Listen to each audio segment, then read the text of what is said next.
Rush Limbaugh called her brilliant, and Fox and Friends declared her movie a victory for capitalism.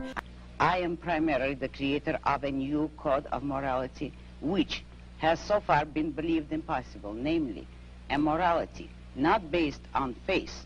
On faith. Not on faith.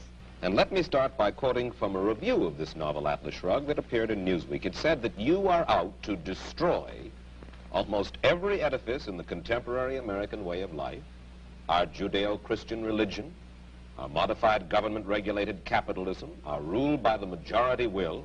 Other reviews have said that you scorn churches and the concept of God. Are these accurate criticisms? Yes. Now, one of the principal achievements of this country in the past 20 years particularly, I think most people agree, is the gradual growth of social protective legislation based on the principle that we are our brother's keepers. How do you feel about the political trends of the United States, the Western world? The way everybody feels, except more consciously. I feel that it is terrible, that you see destruction all around you, and that you are moving toward disaster until and unless all those welfare state conceptions have been reversed and rejected. It is precisely these trends which are bringing the world to disaster, because we are now moving towards complete collectivism or socialism, a system under which everybody is enslaved to everybody. And we are moving that way only because of our altruist morality. Yes. Ayn Rand, more than anyone else, did a fantastic job of explaining the morality of capitalism. I am a big fan of Ayn Rand. I've read all of her novels. Now let me encourage any of you who have not read Atlas Shrugged to go tomorrow, buy Atlas Shrugged and read it. I know many of you have heard this line. Atlas Shrugged changed my life. The Fountainhead changed my life. Let's see what I can do here now in trying to help the world understand. Those who may not be as familiar with your work. You don't go for altruism and charity and do good and liberal and... No. I want to help people. I want to do good for other people. What's so bad about that? Why can't I think of it as a moral virtue? I mean, can't I take some vows for myself for doing all these good things? Because that would be cannibalism. Because that would mean that you preach altruism, which means not merely kindness, but self-sacrifice. It means that you place the welfare of others above your own, that you live for others, for the sake of helping them, and that justifies your life. That's immoral, according to my morality. I don't understand why you have to be so harsh in your evaluation of those people. Why call it immoral? Why don't you just say, why don't you say it's a waste of time? Why pass judgment on me? Because look at the state of the world today. Yeah. And you cannot be harsh enough on those who created it. And those who created it are the philosophers of altruism. It's those who preach self-sacrifice, selflessness, self-abnegation, all the anti-self theories, which means anti-man. All those who demand man's sacrifice, they have succeeded, and look at the results in the world. That's a theory or a way of life or a philosophic idea which is advanced by religions, that we should sacrifice for others. That's right. All right, I want to make sure I understand you, Miss Rand. Why is it so... I'm still not quite sure why you're so harsh on those who would sacrifice for other people. Because I look at them. Just look at them.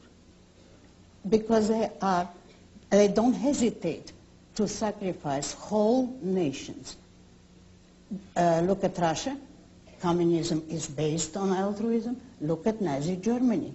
The Nazis were more explicit than even the Russians in preaching self-sacrifice and altruism, and self-sacrifice for the state, for the folk, the people. Every dictatorship is based on altruism. Both the communists who are on the left, they say, you know, these are communists, and the Nazis are on the right. That's what people say. But they both subscribe to one philosophy. You object to the democratic process? I object to the idea that people have the right to vote on everything.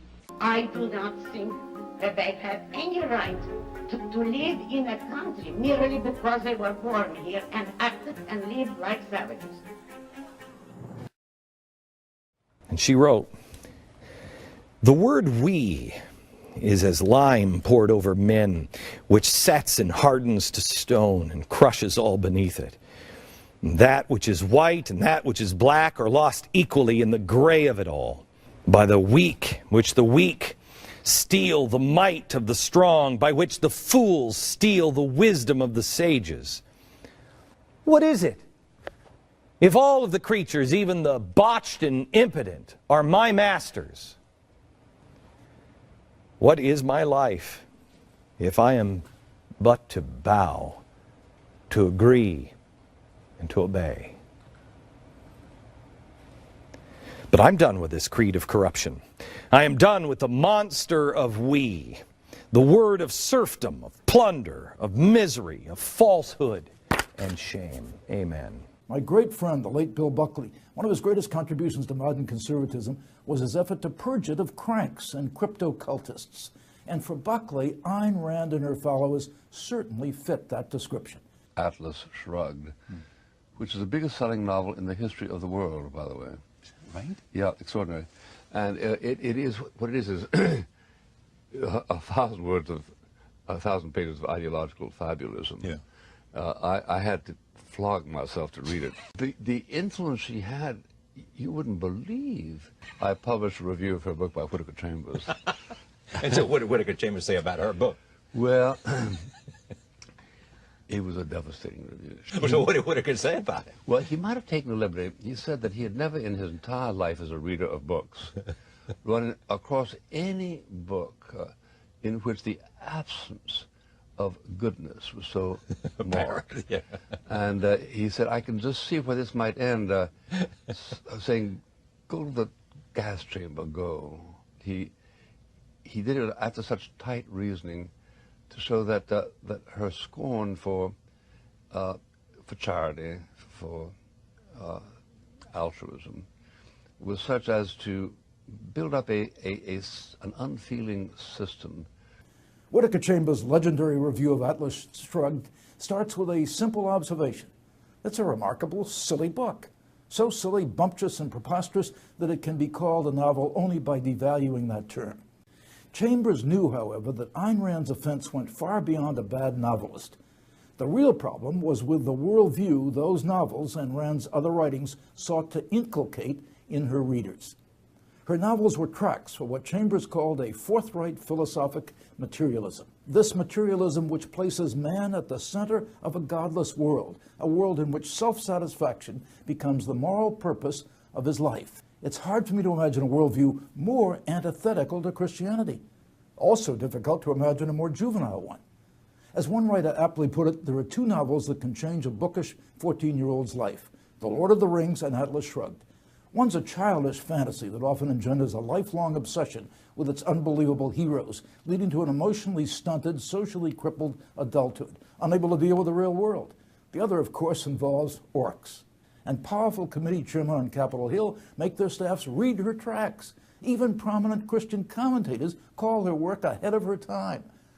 Look, folks, don't be fooled by Rand's phony conservatism or by her followers that claim to be true conservatives.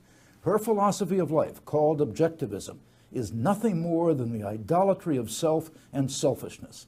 That's the antithesis of Christianity. Like I've told you many times, I'm a conservative. And as a conservative, I believe the sound view of life rests on revealed truth and the wisdom of our forebears, things Rand despised. One thing is for certain, though surely unintended, today's followers of objectivism are undermining the gospel. Her philosophy of objectivism says that one is not permitted to do things for other people out of some sense of moral obligation. Ayn Rand, she is probably the godmother of the sort of modern libertarian movement. Ayn Rand became famous for her philosophy of objectivism, which is a nice way of saying being a selfish asshole. Why is it good to want others to be happy. You can make others happy when and if those others mean something to you selfishly. Rand illustrated her beliefs in novels like Atlas Shrugged and The Fountainhead, stories of rapey heroes complaining about how no one appreciates their true genius. My work done my way. Nothing else matters to me. And if that reminds you of anyone, it's probably someone like this, like Donald Trump. Part of the beauty of me is that I'm very rich. And Rand's influence extends even further. Ayn Rand, more than anyone else, did a fantastic job of explaining the morality of capitalism. I am a big fan of Ayn Rand. I've read all of her novels. Now let me encourage any of you who have not read Atlas Shrugged to go tomorrow, buy Atlas Shrugged and read it. However, Ayn Rand is an unlikely hero for conservatives because she was also pro-choice. A man who claims to defend rights and objects to the right to have abortion, that's not defender of rights. And anti-God. I am against God for the reason that I don't want to destroy reason. Why would conservatives hold up as their idol someone who says things like that? Especially when there are so many other advocates for selfishness they could choose. Basically anyone on Bravo. I will kill you. She talked about how much she admired William Edward Hickman. And she, in fact, might have based her hero, John Galt, in Atlas Shrugged on him. So who is William Edward Hickman? Well, back in 1927, he was a guy that was discovered to be a serial killer who killed a 12-year-old girl and dismembered her. This is what she wrote about him in her diaries. Other people do not exist for him, and he does not see why they should. He has no regard whatsoever for all that society holds sacred, and with a consciousness all his own, he has the true innate psychology of a Superman. He can never realize and feel other people. And look at what she says. This serial killer who dismembered a 12-year-old girl, he's a Superman because no one else matters to him. Look, folks, don't be fooled by Rand's phony conservatism or by her followers that claim to be true conservatives. Her philosophy of life, called objectivism, is nothing more than the idolatry of self and selfishness. Her redeemer is called John Galt, who is rejected by the establishment, who is persecuted, who chooses a bride from among his followers, who is eventually tortured. It's a remarkably similar parallel to the gospel story. It's a false gospel. John Galt, who she's looking for, the book begins with the question, who is John Galt?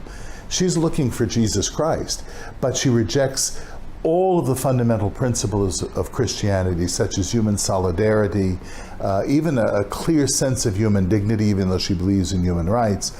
And she converts the notion of the uniqueness of the person, of the human person that we find at the heart of Christianity, that God would come even if you were the only one in need of redemption.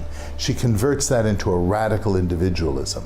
I think that it is manifestly apparent, if for no other reason, than Ayn Rand's, if I may call it evangelical atheism, is in complete opposition to any form of Orthodox Christianity.